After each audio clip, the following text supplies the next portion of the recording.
This is the third annual CSAD Global Readathon, honoring narratives from Africa and the African diaspora. Welcome back to the 2025 CSAD Global Readathon. I'm your host, Suzanne Malveaux, and I'm honored to spend this day with you as we mark the end of Black History Month. So far in the show, we have been exploring the theme of migration, which aligns perfectly with this year's Readathon theme. We're talking about roots, the journey of us, our stories, right? Beginning where life began itself, Africa. The transatlantic slave trade uprooted millions of people, forcibly transporting them to foreign lands. Scattered across the globe and subjected to hostility that denied their humanity. According to historians, the slave trade moved 10 to 12 million Africans across the Atlantic to the Americas. The Great Migration, Africa's fascinating facts, and now a journey to the places where our ancestors arrived, adapted, built even new legacies. Of course, places like Jamaica, where a great majority of its people are of African descent. So joining me now to dive into the history of Jamaica, Dr. Harcourt Fuller. He's an associate professor of history at Georgia State University. Welcome, of course, to the Readathon. We really appreciate you. Let's talk a little bit about what happened recently, actually. The former President Joe Biden pardoning Marcus Garvey. Explain what was behind that in the message. Well, thank you, Suzanne. So Marcus Garvey, who is Jamaica's first national hero, of course, made a name for himself in Harlem in the United States in the 1920s, et cetera.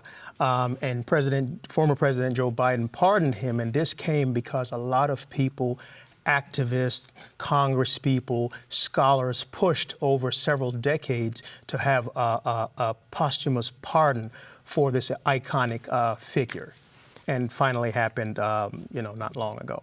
And why was he so significant? Why was he so important? Because his message was very much a standout from other Black leaders at the time, but he was very well admired, including from Dr. King. Yeah, I think that one of the things that Marcus Garvey really did was to start this global movement of Black people. His organization, the Universal Negro Improvement Association, had over 6 million members globally in Africa, in Europe, in the Caribbean, and in the Americas, including in the United States. So he brought Black people together with this message of economic independence, self-reliance, and pride in being African. And give us an example, if you will. I know that Brazil was very critical at the time, and how does that relate to him?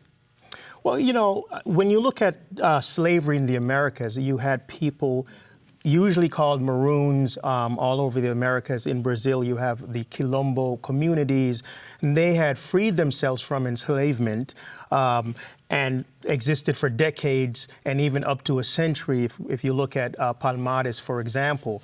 And so you had movements of people of African descent, Black people, Africans, freeing themselves before Garvey came along. And of course, Garvey pulled from that history of Black self-liberation, and also he went back to ancient African civilizations to say that we had a history even before slavery. And why was that so significant when you talk about Brazil? Well, when you talk about Brazil, we have to remember the atrocities of slavery, the horrors of slavery.